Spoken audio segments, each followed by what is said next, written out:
Hello નમસ્કાર વિદ્યાર્થી મિત્રો। તો ધોરણ 9 વિષય વિજ્ઞાન આપણે જુલાઈ 2024ની અંદર જે આપણે એકમ કસોટી લેવાની છે એ એકમ કસોટી આધારિત આપણી પાસે ધોરણ 9નું પ્રશ્ન બેંકનું આપણે સોલ્યુશન જોઈશું વિદ્યાર્થી મિત્રો। તો સૌથી પહેલાં આપણી પાસે વિદ્યાર્થી મિત્રો છે પ્રશ્ન 1 વિભાગમાં કુલ 10 પ્રશ્નો આપેલા છે, જે પૈકી કુલ 2 પ્રશ્નોના ઉત્તર લખવાના છે। દરેકના 2 ગુણ છે। નીચે આપેલા પ્રશ્નો માટે આપેલા વિકલ્પોમાંથી સાચો વિકલ્પ પસંદ કરીને લખવાનું છે। તો વિદ્યાર્થી મિત્રો આપણી પાસે છે દ્રવ્યોના કણોની લાક્ષણિકતા જણાવો। બીજો પ્રશ્ન છે ઘન અવસ્થાની 4 લાક્ષણિકતા જણાવો। ત્રીજો પ્રશ્ન છે પ્રવાહી અવસ્થાની 4 લાક્ષણિકતાઓ જણાવો અને ચોથો પ્રશ્ન છે વાયુ અવસ્થાની 4 લાક્ષણિકતાઓ જણાવો। પાંચમો પ્રશ્ન છે કાર્બન ડાયોક્સાઇડ એટલે કે CO2 વાયુનું ઘન સ્વરૂપ એટલે શું, ટૂંકમાં સમજાવો।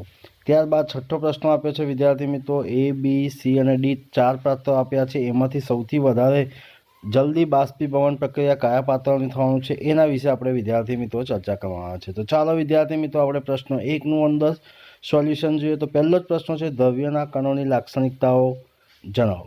તો પ્રશ્નનો જવાબ છે દ્રવ્યના કણો અતિ સૂક્ષ્મ સ્વરૂપ હોય છે અને ચોક્કસ દળ ધરાવે છે।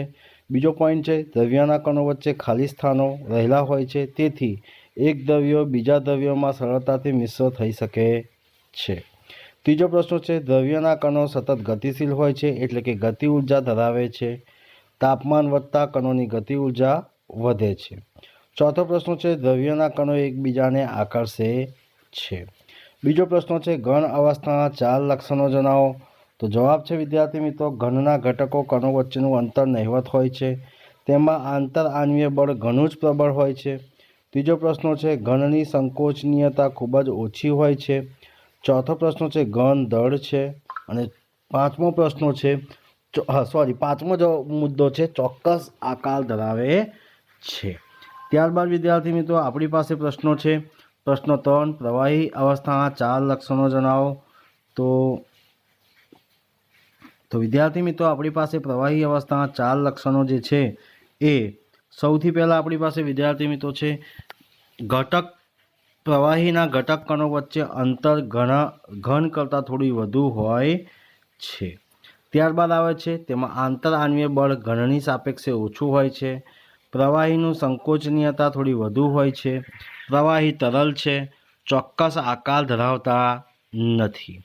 ત્યારબાદ ચોથો પ્રશ્નનો જવાબ છે વાયુ અવસ્થાના 4 લક્ષણો જણાવો। તો વિદ્યાર્થી મિત્રો અહીંયા આપેલો છે જવાબ વાયુ પદાર્થના પોતાના ચોક્કસ આકાર કે કદ હોતું નથી, પરંતુ ચોક્કસ દળ હોય છે। ઘન તેમજ પ્રવાહીની તુલનામાં વાયુનું સંકોચન ઘણી વધુ માત્રામાં થાય છે। આપના ઘરમાં ખોરાક રાંધવા માટે વપરાતો પ્રવાહીકૃત પેટ્રોલિયમ વાયુ, ઓક્સિજન સિલિન્ડરમાં સંકોચિત વાયુ હોય છે। આજકાલ વાહનોમાં બળતણ તરીકે સંકોચિત કુદરતી વાયુનો ઉપયોગ થાય છે, એટલે કે CNGનો ઉપયોગ થાય છે। વાયુમાં સંકોચનીયતા પ્રમાણ વધુ હોવાને કારણે વાયુને અતિશય વધુ કદના ઓછા કદ ધરાવતા સિલિન્ડરમાં સંકોચિત કરી શકાય છે અને સરળતાથી એક સ્થળેથી બીજા સ્થળે લઈ જઈ શકાય છે। કણોની ઝડપ, ગતિ અને કણો વચ્ચે ખૂબ વધુ ખાલી અવકાશના કારણે વાયુઓનું અને અન્ય વાયુઓમાં પ્રસરણ ખૂબ જ ઝડપથી થાય છે। વાયુ અવસ્થામાં કણોની ગતિ અસ્તવ્યસ્ત અને વધુ હોય છે।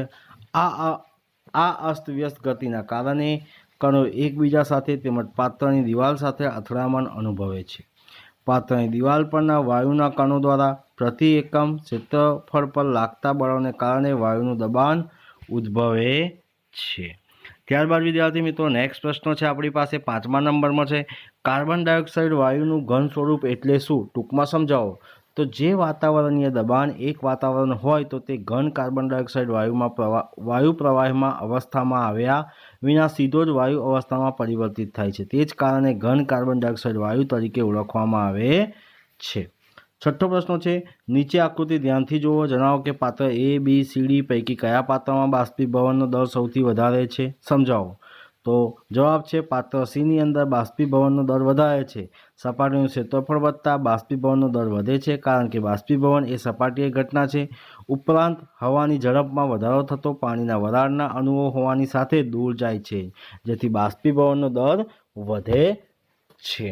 7મો પ્રશ્ન છે વિદ્યાર્થી મિત્રો ઉકળતું પાણી અને વરાળ પૈકી દજાડવાની ક્ષમતા કોને વધુ માલુમ પડે છે, શા માટે?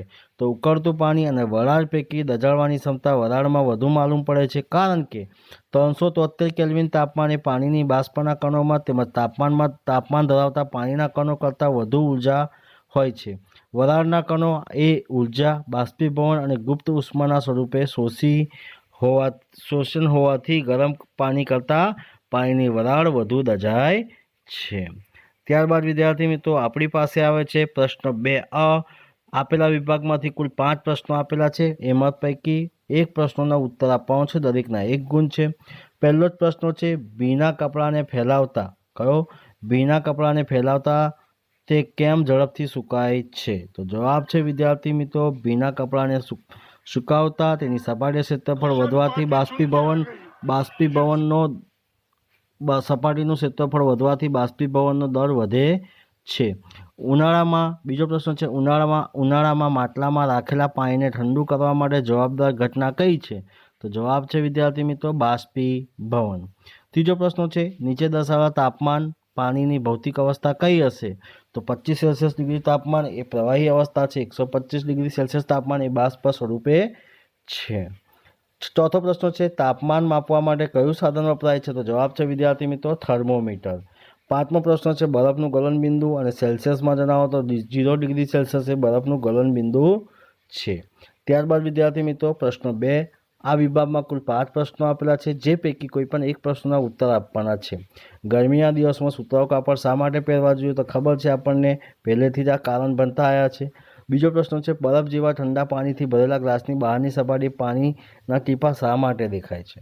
ત્રીજો પ્રશ્ન છે, પેટ્રોલના આપણી હથેળી પર મૂકવાથી હથેળી ઠંડક શા માટે અનુભવે છે? ચોથો પ્રશ્ન છે, ગરમ ચા કપ કરતાં રકાબી કાઢીને શા માટે ઝડપથી પી શકાય છે? તો આ બધા પ્રશ્નોના જવાબ વિદ્યાર્થી મિત્રો તમને અહીંયા આપ્યા છે, જોઈ શકો છો. ત્યારબાદ પ્રશ્ન 2C આ વિભાગમાં કુલ 5 પ્રશ્નો આપેલા, જે પૈકી કોઈ પણ એક પ્રશ્નોના ઉત્તર આપો. વિધાન સમજાવવાનું કીધું છે, બાષ્પીભવન ઠંડક ઉત્પન્ન કરે છે. આ બધા પ્રશ્નોના જવાબ આપણે સોલ્યુશન કરવાના છે વિદ્યાર્થી મિત્રો. ત્યારબાદ વિદ્યાર્થી મિત્રો અહીંયા આવે છે આપણી પાસે પ્રશ્નોના જવાબ. ઘન સ્વરૂપ પ્રશ્ન 3 ઘન સ્વરૂપમાંથી સીધું વાયુ સ્વરૂપમાં રૂપાંતર એટલે ઉર્ધ્વપાતન, વાયુ સ્વરૂપમાંથી સીધા ઘન સ્વરૂપમાં એટલે ઉર્ધ્વપાતન.